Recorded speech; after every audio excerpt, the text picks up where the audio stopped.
Today, the 3S Society, the Society of Snow Sisters, lectures on their counterpart, the culture snowmen. of snowmen. Obviously, our brothers are frozen Nana men, except that they don't come to Earth that way. Famine relief. Out of the sky like boxes of pure green shot to pieces. There are many metaphors useful when avoiding confrontations with what blown-up men are like. Since avoiding blown-up men is not allowed by men, a rule of asserting possibility in the range of what becomes necessary. So, there is the totem of men of snow, a sacred, short life respected by great winds like the Williwa that can separate snowmen into billions of cold factors, lift each one, so that each cell flies like an insect, swarm shroud of white locusts ascending into the crop of clouds, either succeeding up there or falling dead white back to Earth. It's just that the Williwa can pick those snowmen apart. It's just that the Williwa can pick those snowmen apart and seem to give them what men usually mean by grace. The men who must be disassembled by insects and bacteria or burned in order to rise from the factory of body. Snowmen experienced no re-entry tussle, as did historic astronauts, whose re-entry vessels were more like killer meteors than like snowflakes that seemed to favor matter transfer. Reduction to atoms, reassembled into banks and into men after arrival. Though of the available men, astronauts are the men snowmen most resemble. Though they're much more like styrofoam insects, 3 spheres, head, abdomen, thorax, also made by men, mostly in their youth, wavering around the prime of life, science of making duplicates, substitutes, gods of ourselves. Frosty the Snowman alive, then melting like any other immortal aspiration. Vexation is much more solid. Those thick arms that are stakes crisscrossing the heart of snow only. Had there been any other variety of heart, the arms would have impaled it. The melt of them, the puddles that say, like you real men, we too are mostly water.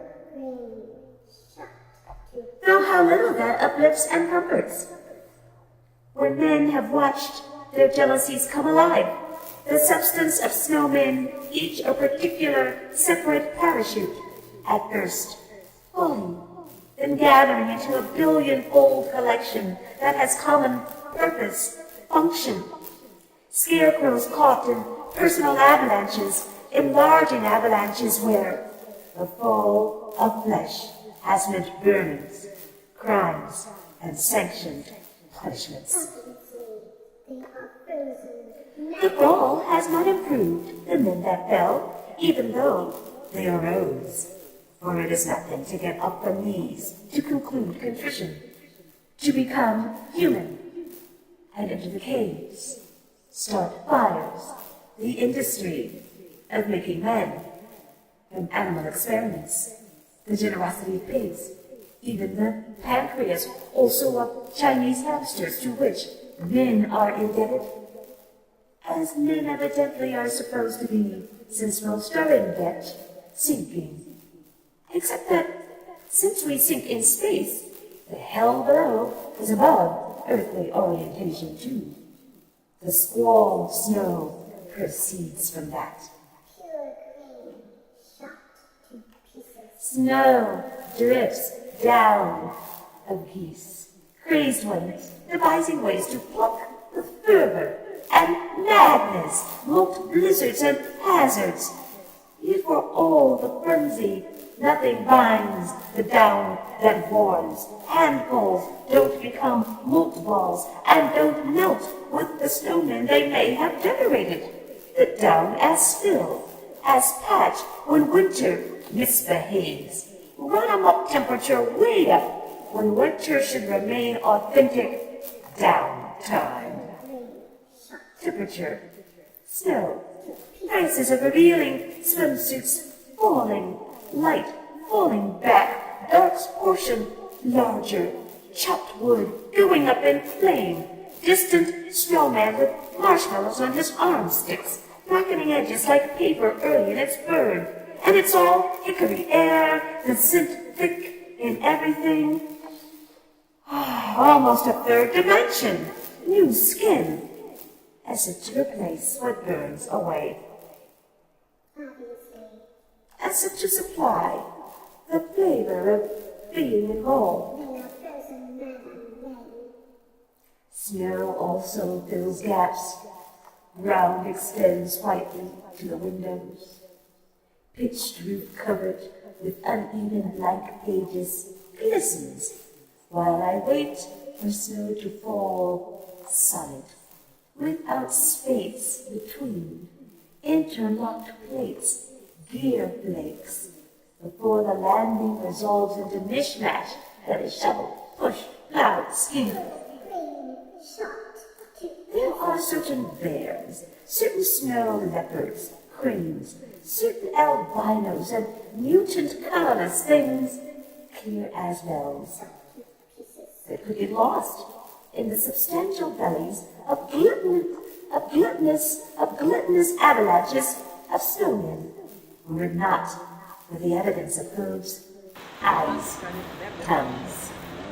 The rules of awareness, the rules of entry and exit, rules of cohabitation, rules of forensic investigation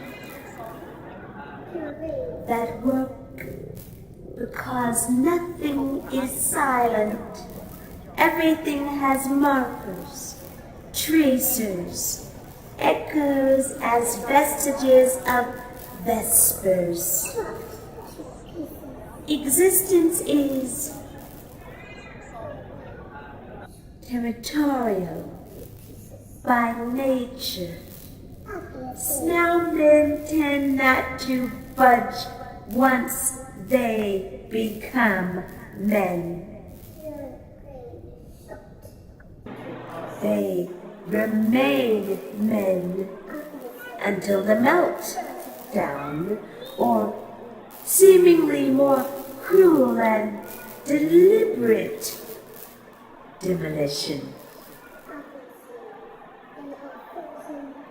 Though men are being made, no qualifications are required of the makers, and there are no requirements for the product for which there is no quality control, except the motives of the maker, whose like or dislike of snow cones could be either detriment or advantage for either the maker or the snowman. The making of anything includes the making of dilemma. Is the universe parallel, curved, distorted, like a perfect arrow that doesn't exist beyond theory, trying to nip everything, so that truth can't ever meet folly, each traveling uninterrupted in opposite directions, each claiming to move from past to future, one flat, one inflating and sagging like a saddle? Is it any of these? The birth of snowmen is nearly always at home. The death of snowmen is nearly always at home. They usually don't live long enough to have birthday parties. In places of permanent ice, men aren't made with the gusto and necessity of makers who must handle more radical temperature fluctuations. Though men everywhere make angels, often called other things until metaphor makes angel possible.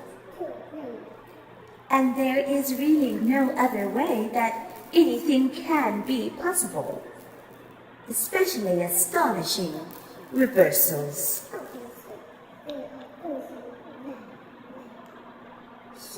When they threw snowballs at me, before they were the men they would be, assured by the throwing, when in their gloved hands snow became rounded cooperation, in sun seemed polished as the palmed asteroidettes arced toward me, full of trajectory. I was in the middle of the making of universe, yet could not grab planets, comets whizzing by, a snowball becoming spiral galaxy when it flattened, when it encountered my face and adjusted to the curvature of that space that genius had to understand before anyone else could. The theoretical being, the snowman out cold, warming up to an idea.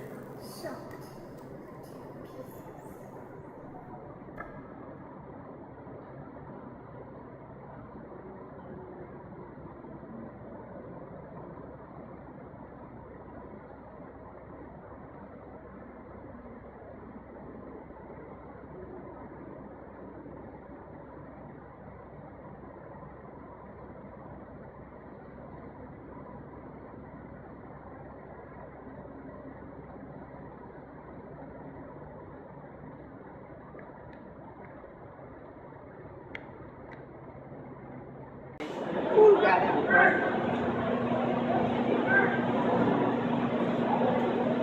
Make a nice coat though, with an ostrich skin coat.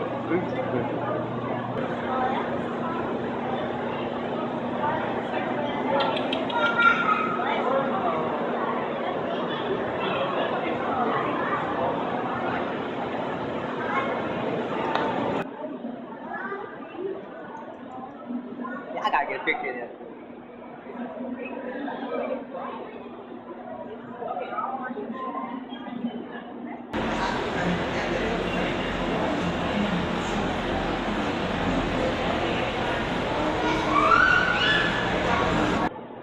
Now, what would you do if you wear the kind of ostrich? Well, you can tell that it's angry. When you run, take the one big head here.